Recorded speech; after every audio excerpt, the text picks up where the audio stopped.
आज ही Doubtnut app download करें। Doubtnut पर होगा अब आपके सभी मैथ्स, केमिस्ट्री, फिजिक्स और बायोलॉजी डाउट्स का सफाया। बस अपने क्वेश्चन की फोटो खींचो, उसे क्रॉप करो और तुरंत वीडियो सोल्यूशन पाओ। Download now. अरविंद कक्षा 9 का छात्र है। एक दिन उसे दांत में दर्द की शिकायत होने पर डेंटिस्ट के पास जाना पड़ा, जिसकी वजह से वह स्कूल देर पहुंचा। उस समय उसके सहपाठी विज्ञान की प्रयोगशाला में भौतिक विज्ञान के प्रयोग कर रहे थे। तो विज्ञान के अध्यापक श्रीमान भाटिया ने अरविंद को राहुल के साथ खड़े होकर प्रयोग करने को कहा। राहुल ने एक कांच का गिलास लिया और उसके मुख पर एक चौकोर कार्ड रख दिया। उस कार्ड पर एक सिक्का रखा और उसके बाद कार्ड को हाथ की उंगलियों द्वारा तेजी से सरकाया, है ना। तो जैसे ही यह घटना हुई तो कार्ड तो दूर जा गिरा, लेकिन उस पर रखा सिक्का ग्लास में गिर गया। तो इस प्रयोग के बाद श्रीमान भाटिया ने अरविंद से निम्न सवालों के जवाब देने को कहा। तो अरविंद ने इस घटनाक्रम में किस गुण का प्रदर्शन किया बेटा? अरविंद कौन है? सबसे पहले तो वो लड़का जिसकी तबीयत खराब थी, है ना, दांत में। तो ध्यान से देखिएगा इसका उत्तर।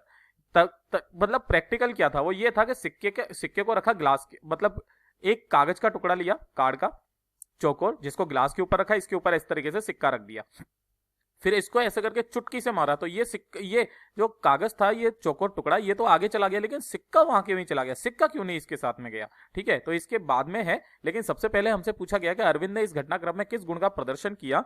तो सबसे पहले तो ये था कि अरविंद ने उसे बड़ा ध्यान से देखा, है ना भाई। उसने इसका जवाब दिया होगा।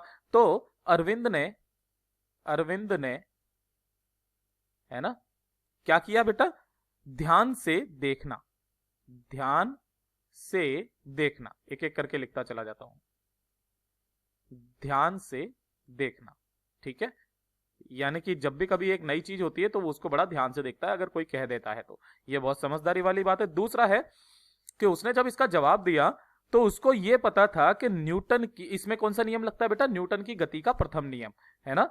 तो उसे न्यूटन की गति के प्रथम नियम के बारे में जानकारी होना, प्रथम नियम के बारे में, है ना, जानकारी होना, क्योंकि इसमें प्रथम नियम लग रहा था, जड़त्व का नियम, ठीक है। जानकारी होना, और वो भी किसका? स्थिर अवस्था का जड़त्व। तीसरे नंबर पर अगर हम लोग बात करते हैं तो ध्यान से देखिए बेटा, समस्याएं सुलझाने में अपनी जानकारी के इस्तेमाल की योग्यता। केवल और केवल जानकारी होना सही नहीं है ना। समस्याएं सुलझाने में प्रयोग करना, समस्याएं सुलझाने में ज्ञान का प्रयोग, है ना, ज्ञान का प्रयोग करना। तो ये इसके उत्तर हो जाएंगे। धन्यवाद। क्लास 6 से 12 से लेके नीट, IIT, JEE मेंस और एडवांस के लेवल तक 10 मिलियन से ज्यादा स्टूडेंट्स का भरोसा। आज ही डाउनलोड करें डाउटनेट ऐप या व्हाट्सएप कीजिए अपने डाउट्स 8400 400 400 पर।